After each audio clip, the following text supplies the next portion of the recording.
54절에 보니까 베드로가 멀찍이 떨어져서 따라가고 있습니다. 요한복음을 보면 베드로만 따라간 것이 아니고 이름이 밝혀지지 않은 또 다른 제자가 같이 예수님을 뒤에서 베드로와 함께 따라갔다, 이렇게 증언하고 있습니다. 베드로가 대제사장의 집에 들어갈 수 있었던 것도 그 이름 모를 이 제자가 대제사장 사람들과 잘 알고 있는 그런 관계였기 때문에 그 사람 덕분에 들어갈 수 있었다, 이렇게 자세하게 설명해 주고 있습니다. 오늘은 우리가 예수님을 멀찍이서 뒤따라가는 베드로다, 이렇게 여러분 생각하시고 뒤에서 여러분은 예수님의 모습을 바라보고 있다, 이렇게 생각하시고 오늘 말씀을 묵상하셨으면 좋겠습니다.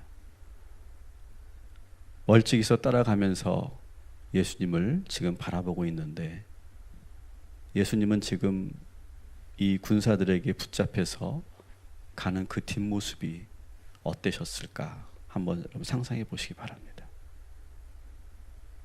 예수님의 걸음걸이, 또 예수님의 마음, 또 무슨 생각을 하시며 걸어가셨을까 한번 여러분 상상해 보시기 바랍니다. 그리고 베드로는 왜 가까이 가지 않고 멀찍이 떨어져서 갔는지, 베드로가 왜 그렇게 행동했는지도 여러분 한번 묵상해 보십시오. 만일 내가 베드로라면 어떻게 행동했을까요? 내가 만일 베드로라면 여러분 어떻게 행동했었겠습니까?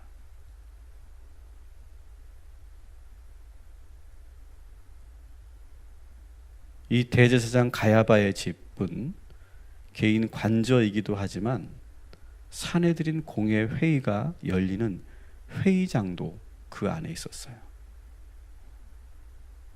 공식적인 행정의회는 성전 안에 있는 의회실에서 했지만 긴급하게 모여서 회의를 할 때는 이 대제사장의 관저에 모여서 논의를 하였어요. 그리고 그 관저에는 신문 받는 자들을 가두어 두는 지하 감옥도 있는 것으로 전해집니다. 이스라엘에 가면 이 가야바의 집터 위에 교회가 세워져 있는데, 이 교회가 갈리칸투 성 베드로 성당입니다. 사진에서 보시는 것처럼 이제 그 지하로 내려가는 계단이 보이고, 그리고 지하 감옥이 보입니다. 아마도 예수님께서 실제로 그 가야바의 집에서 갇혀 있었던 그런 지하 감옥이 아닐까, 이렇게 많은 학자들이 추측하고 있는 곳입니다. 저 지하 감옥에서 깊은 새벽이었기 때문에 아침이 올 때까지 이 감옥에 갇혀 계셨을 것입니다. 지하 감옥에 갇혀 있는 예수님을 한번 여러분 묵상해 보십시오. 지금에 저렇게 조명을 지금 켜 놓았지만 아무것도 보이지 않는 그 차가운 그 감옥에 홀로 계셨던 예수님을 한번 여러분 묵상해 보십시오. 무슨 생각을 하시면서 어떻게 그 시간을 보내시면서 그 지하 감옥에 계셨을까요? 아마 우리들이라면 몹시 두렵고 힘들었을 텐데 예수님은 어떠셨을까?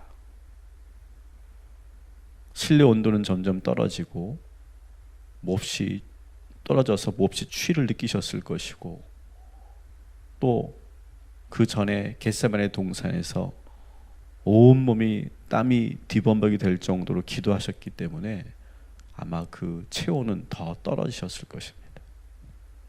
그리고 예루살렘에 입성하셔서 아주 바쁜 일정을 보내셨기 때문에 몹시도 피곤하셨을 것입니다.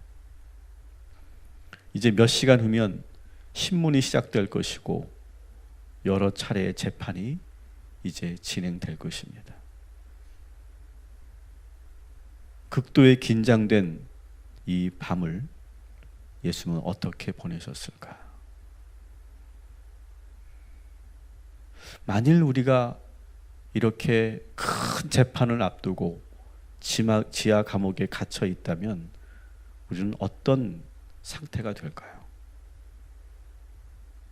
지금 우리가 모여 있는 이 새벽에 이 비슷한 시간에 예수님이 지금 저 갈리칸투 그 지하 감옥에 갇혀 있는 것입니다.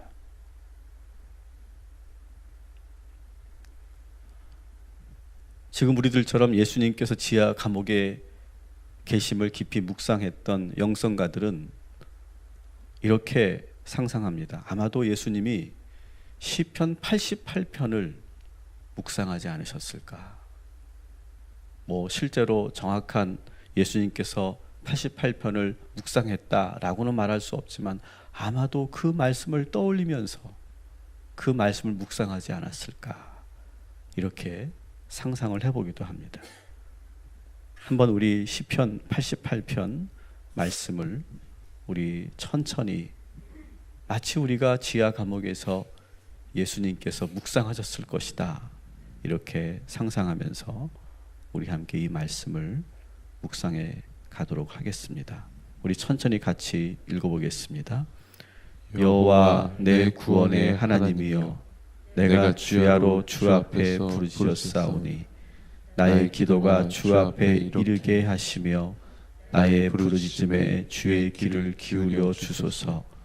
무릇 나의 영혼에는 재난이 가득하며 나의 생명은 수월에 가까웠사오니 나는 무덤에 내려가는 자같이 인정되고 힘없는 용사와 같으며 죽은 자 중에 던져진 바 되었으며 죽임을 당하여 무덤에 누운 자 같으니이다. 주께서 그들을 다시 기억하지 아니하시니 그들은 주의 손에서 끊어진 자니이다. 주께서 나를 깊은 웅덩이와 어둡고 음침한 곳에 두셨사오며 주의 노가 나를 심히 누르시고 주의 모든 파도가 나를 괴롭게 하셨나이다. 주께서 내가 아는 자를 내게서 멀리 떠나게 하시고 나를 그들에게 가증한 것이 되게 하셨사오니 나는 갇혀서 나갈 수 없게 되었나이다. 곤란으로 말미암아 내 눈이 쇠하였나이다. 여호와여, 내가 매일 주를 부르며 주를 향하여 나의 두 손을 들었나이다. 주께서 죽은 자에게 기이한 일을 보이시겠나이까? 유령들이 일어나 주를 찬송하리이까? 주의 인자하심을 무덤에서 주의 성실하심을 멸망 중에 선포할 수 있으리이까? 흑암 중에서 주의 기적과 이즘의 땅에서 주의 공의를 알 수 있으리이까? 여호와여, 오직 내가 주께 부르짖었사오니 아침에 나의 기도가 주의 앞에 이르리이다. 아멘. 예수님이 갇혀 계셨던 상황과 아주 많이 비슷한 그런 상황을 이 시인이 노래하고 있습니다. 시인은 지금 아주 절망적인 상황에 놓여 있습니다. 그는 지금 감옥에 갇혀 있는 것 같은, 그래서 자신의 상황을 깊은 수월과 무덤 같은 그 깊은 웅덩이 같은 곳에 내가 지금 매여 있다, 빠져 있다, 이렇게 고백합니다. 너무 어두워서 아무것도 보이지 않고 또 함께 했던 자들이 모두 떠나가 버린 그 외로움을 여기서 표현하고 있습니다.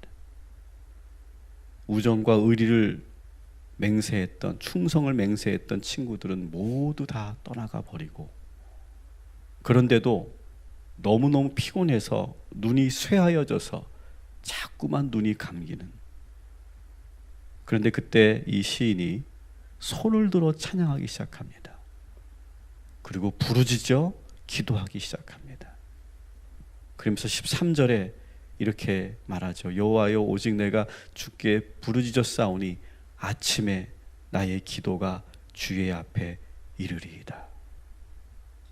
아침이 되면 예수님도 이제 운명의 그런 많은 시간들을 보내게 될 텐데, 간절하게 이 시인이 노래하고 기도했던 것처럼 그렇게 예수님께서 그 지하 감옥에서 이러한 시간들을 보내지 않으셨을까, 이렇게 예측하는 것도 저는 무리는 아니라고 생각합니다. 분명한 것은, 우리가 확신할 수 있는 것은, 결국 예수님께서는 그 어두운 지하 감옥에서도 마음의 괴로움을 이기셨고 마음의 평안을 얻으셨으며 결국 그 두려움을 승리로 바꾸신 줄 믿습니다. 그것은 예수님이 신이시기 때문에 그렇게 할 수 있었던 것이 아닙니다. 신적인 능력이 아니라 아버지 하나님을 믿는 믿음으로 그렇게 이길 수 있었습니다. 이 말은 무엇입니까? 여러분들도 우리들도 그 수월과 같은, 그런 무덤과 같은, 감옥과 같은 그런 삶 속에서도 아버지의 하나님을 붙잡으면 우리는 결국 승리하게 되는 줄 믿습니다. 예수님은 지금 이 십자가의 과정 속에서는 한 번도 신적인 능력을 사용하지 않으십니다. 인간의 모습으로 그 모든 고통을 이겨나가는 모습을 우리들에게 보여주고 계시는 거예요. 여러분, 예수님께서 그 십자가의 그 과정과 고통과 그 죽음을 이기셨던 것처럼 우리 모두도 예수 그리스도를 믿고 그리고 하나님 아버지를 부르면 우리의 삶에서도 여러분 승리하게 될 줄 믿습니다. 제자들이 모두 도망쳤고 베드로도 멀찍이서 당신을 모른 척하고 있어도 예수님은 절대 결코 서운하거나 외롭지가 않으십니다. 왜? 아버지 한 분만 계시면 되기 때문입니다. 사랑하는 여러분, 오늘 이 아침 아버지 하나님 한 분만 부르시기를, 그 하나님만 찬양하시기를, 그래서 세상이 줄 수 없는 참 평안을 누리시기를 주님의 이름으로 축원합니다. 이른 아침이 되어서 공회원들이 다 모였습니다. 너무 중요한 사안이기 때문에 한 사람도 빠지지 않고 다 모였습니다. 공회원 전체 인원은 71명입니다. 사진에서, 그림에서 보시는 것처럼 두 사람은 대제사장 가야바와 안나스입니다. 요한복음 18장에 보면 가야바가 현재의 대제사장이고 안나스가 그의 장인이고 전 대제사장이었어요. 그리고 지금 많은 산헤드린 공회원들이 예수님을 둘러싸고 신문하는 장면이 오늘의 장면입니다. 그들의 신문은 공정한 재판 절차가 아니라 어떤 가이드라인을 가지고 분명한 목적을 가지고 시작된 신문이었어요. 그래서 거짓 증언과 거짓 증인들을 준비해 놓고 예수님을 지금 올가매려고 지금 이 신문을 하는 거예요. 그런데 놀라운 것은 예수님에게서 그 어떤 혐의점도 찾지 못했다라고 하는 거예요. 55절 말씀을 우리 한번 같이 읽겠습니다. 대제사장들과 온 공회가 예수를 죽이려고 그를 칠 증거를 찾되 얻지 못하니. 아멘. 지금 그들이 찾으려고 하는 두 가지 혐의는 뭐냐면, 첫 번째는 하나님을 참남하게 신성모독한 신성모독죄입니다. 두 번째는 군중들을 선동시킨 내란 음모죄. 이것이 예수님에게 지금 주어지는 혐의점이었어요. 그런데 이상하게 이 두 혐의를 입증하지 못하고 있다라고 하는 거예요. 지금 충분히 거짓 증인과 증언을 지금 확보해 놓았고 가짜 증거들을 만들어 놓은, 얼마든지 예수님을 뒤집어 씌울 수 있는 그런 상황이었는데 그 혐의점을 찾지 못했다라고 하는 것이 여러분 이상하지 않습니까? 그렇다고 지금 예수님이 적극적으로 지금 법정 다툼을 하시는 것도 아니에요. 유명한 로펌 변호사가 변호를 맡은 것도 아니고 예수님의 제자들이 반론을 제기하는 것도 아닌데 왜 혐의점을 찾지 못했을까? 그 이유는 아직까지 이 사내들인 공회가 전 회원이 예수님을 잡아 죽이는 것에 동의하지 않고 있었다는 거예요. 대제사장 안나스와 가야바가 주도하고 있는 것이지 모든 공회원들이 다 여기에 동조하거나 동의하지 않고 있는 분위기를 우리는 여기서 볼 수 있어요. 그러다 보니까 대제사장이 내세운 증인과 증거가 계속 그 안에서 브레이크가 걸리는 거예요. 문제제기가 되는 거예요. 그러면서 그 안에서 자기들끼리 치열한 그런 다툼이 일어나고 있는 거예요. 그러면서 이 신문은 계속 공회전이 되고 있는 거예요. 그 공회원 안에는 우리가 익히 알고 있는 아리마대 요셉도 있고 니고데모 같은 그런 양심적인 공회원들도 꽤 있었어요. 그래서 이렇게 일방적으로 서둘러서 예수님을 죽이려는 대제사장의 음모와 팽팽하게 맞서고 있는 이 아침입니다. 유대 사회와 종교 지도자들이 아무리 타락하고 부패하였어도 여전히 하나님을 두려워하는 의인들이 있었다는 것을 우리는 여기서 짐작할 수 있습니다. 오늘날 우리나라 대한민국도 도덕적으로 심각한 문제점을 가지고 있고 사회 전체가 병들어 가고 있지만, 그래서 정치권과 사법권과 그리고 행정권이 모두 정의롭지 못한 방향으로 가고 있지만 여전히 하나님을 두려워하는 의인들이 있음을 믿습니다. 그리고 우리 그리스도인들이 이 사회에 더 이상 부패하고 썩지 않도록 소금의 역할을 감당해야 할 줄 믿습니다. 또한 우리가 빛이 되어서 어둠을 밝히고 이 사회에 음지가 생기지 않도록 깨어있는 우리 모두가 오늘 하루 그런 의인들이 되어 주시기를, 우리 모두가 그런 빛과 소금의 역할을 감당하시기를 주님의 이름으로 축원합니다.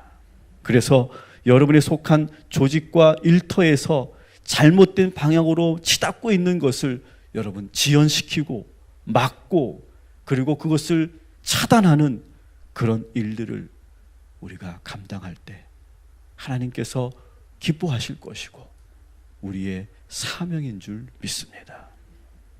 아직도 예수님의 그 혐의점을 찾지 못했던 이 사내들인 공의의 그 모습 속에 그 안에서 치열하게 싸우고 있는 의인들처럼 오늘도 여러분 우리의 악의 세력과 우리가 싸워 승리하는 복된 이 하루가 되시기를 주님의 이름으로 축원합니다.